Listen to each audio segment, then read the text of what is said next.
नारायण नारायण नारायण। नमस्कार मित्रों। कल हमने साधक संजीवनी भगवत गीता से श्लोक 1.1 पढ़ा था। आज हम श्लोक 1.2 की शुरुआत करेंगे। संजय उवाच दृष्ट्वा तु पाण्डवानीकं व्यूढं दुर्योधनस्तदा आचार्यम् उपसंगम्य राजा वचनमब्रवीत्। दृष्ट्वा तु पाण्डवानीकं व्यूढं दुर्योधनस्तदा आचार्यमुपसंगम्य राजा वचनमब्रवीत्। दृष्ट्वा तु पाण्डवानीकं व्यूढं दुर्योधनस्तदा आचार्यमुपसंगम्य राजा वचनमब्रवीत्।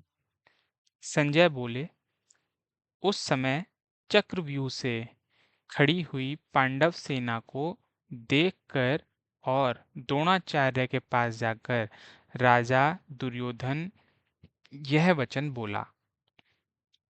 व्याख्या।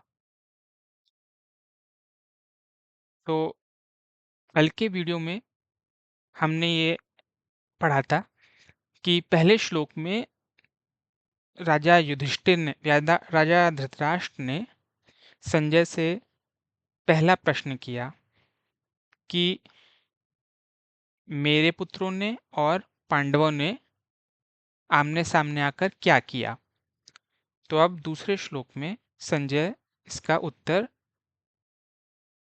धृतराष्ट्र महाराज को दे रहे हैं। अब हम इसकी व्याख्या पढ़ते हैं। तदा, जिस समय दोनों सेनाएं युद्ध के लिए खड़ी हुई थीं, उस समय की बात संजय यहाँ तदा पद से कहते हैं, कारण कि धृतराष्ट्र का प्रश्न युद्ध की इच्छा वाले मेरे और पांडु के पुत्रों ने क्या किया, इस विषय को सुनने के लिए है।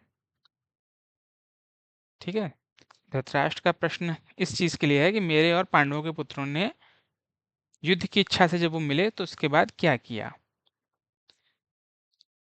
अब दृष्ट्वा पांडवानीकम व्यूढ़म, पांडवों की वज्र व्यूह से खड़ी सेना को देखने का तात्पर्य है कि पांडवों की सेना बड़ी ही सुचारू रूप से और एक ही भाव से खड़ी थी, अर्थात उनके सैनिकों में दो भाव नहीं थे, मतभेद नहीं था। उनके पक्ष में धर्म और भगवान श्री कृष्ण थे। जिसके पक्ष में धर्म और भगवान होते हैं उसका दूसरों पर बड़ा असर पड़ता है। इसलिए संख्या में कम होने पर भी पांडवों की सेना का तेज था और उसका दूसरों पर बड़ा असर पड़ता था। अतः पांडव सेना का दुर्योधन पर भी बड़ा असर पड़ा, जिससे वह द्रोणाचार्य के पास जाकर नीतियुक्त गंभीर वचन बोलता है। राजा दुर्योधन, दुर्योधन को राजा कहने का तात्पर्य है कि धृतराष्ट्र का सबसे अधिक अपमान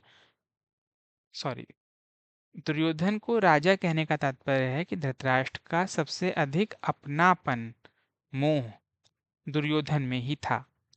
परंपरा की दृष्टि से भी युवराज दुर्योधन ही था। राज्य के सब कार्यों की देखभाल दुर्योधन ही करता था। धृतराष्ट्र तो नाम मात्र के राजा थे। युद्ध होने में भी मुख्य हेतु दुर्योधन ही था। इन सभी कारणों से संजय ने दुर्योधन के लिए राजा शब्द का प्रयोग किया है। यहाँ कुछ इंपॉर्टेंट बातें थी। ऊपर दृष्टवा को लेकर पहला पॉइंट दिया गया है।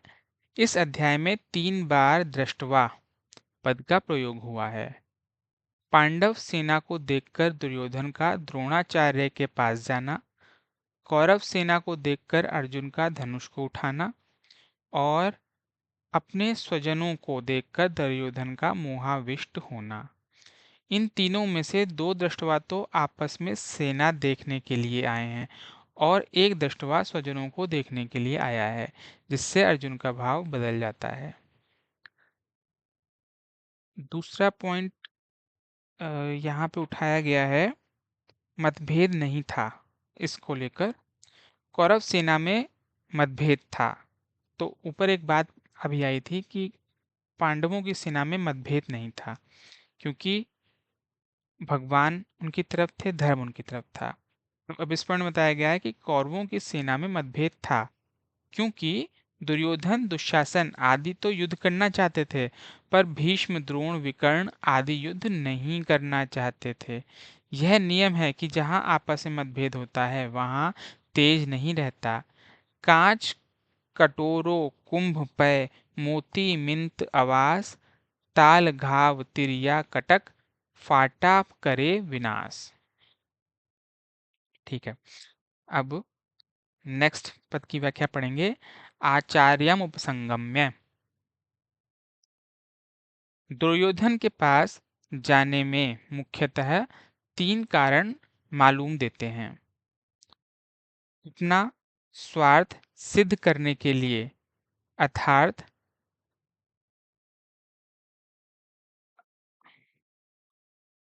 अपना स्वार्थ सिद्ध करने के लिए अर्थात द्रोणाचार्य के भीतर पांडवों के प्रति द्वेष पैदा करके उनको अपने पक्ष में विशेषता से करने के लिए दुर्योधन द्रोणाचार्य के पास गया।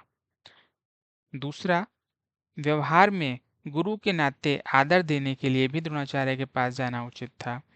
तीसरा, मुख्य व्यक्ति का सेना में यथा स्थान खड़े रहना बहुत आवश्यक होता है, अन्यथा व्यवस्था बिगड़ जाती है। इसलिए दुर्योधन का द्रोणाचार्य के पास खुद जाना उचित ही था। यहाँ शंका हो सकती है कि दुर्योधन को पितामह भीष्म के पास जाना चाहिए था, जो कि सेनापति थे, पर दुर्योधन गुरु द्रोणाचार्य के पास ही क्यों गया? इसका समाधान यह है कि द्रोण और भीष्म दोनों उभय पक्षपाती थे, अर्थात वे कौरव और पांडव दोनों का ही पक्ष रखते थे। उन दोनों में भी द्रोणाचार्य को ज्यादा राजी करना था, क्योंकि द्रोणाचार्य के साथ दुर्योधन का गुरु के नाते तो स्नेह था, पर कुटुंब के नाते स्नेह नहीं था, और अर्जुन पर द्रोणाचार्य की विशेष कृपा थी। अतः उनको राजी करने के लिए दुर्योधन का उनके पास जाना ही उचित था। व्यवहार में भी यह देखा जाता है कि जिसके साथ स्नेह नहीं है, उससे अपना स्वार्थ सिद्ध करने के लिए मनुष्य को ज्यादा आदर देकर राजी करता है। उसके अपना स्वार्थ सिद्ध करने के लिए मनुष्य उसको ज्यादा आदर देकर राजी करता है। दुर्योधन के मन में यह विश्वास था कि भीष्म जी तो हमारे दादाजी ही हैं, अतः उनके पास ना जाऊं तो भी कोई बात नहीं है।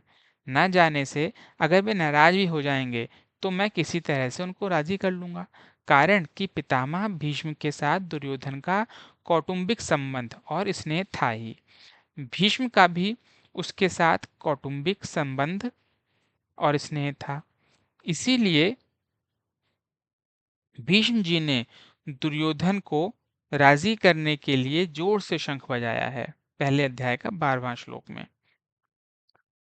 वचनम अब्रवीत, यहाँ अब्रवीत कहना ही पर्याप्त था, क्योंकि अब्रवीत क्रिया के अंतर्गत ही वचनम आ जाता है, अर्थात दुर्योधन बोलेगा तो वचन ही बोलेगा। इसलिए यहाँ वचनम शब्द की आवश्यकता नहीं थी। फिर भी वचनम शब्द का शब्द देने का तात्पर्य है कि दुर्योधन नीति युक्त गंभीर वचन बोलता है, जिससे द्रोणाचार्य की मन में जिससे द्रोणाचार्य के मन में पांडवों के प्रति द्वेष पैदा हो जाए और वे हमारे ही पक्ष में रहते हुए ठीक तरह से युद्ध करें, जिससे हमारी विजय हो जाए, हमारा स्वार्थ सिद्ध हो जाए। अगर आपको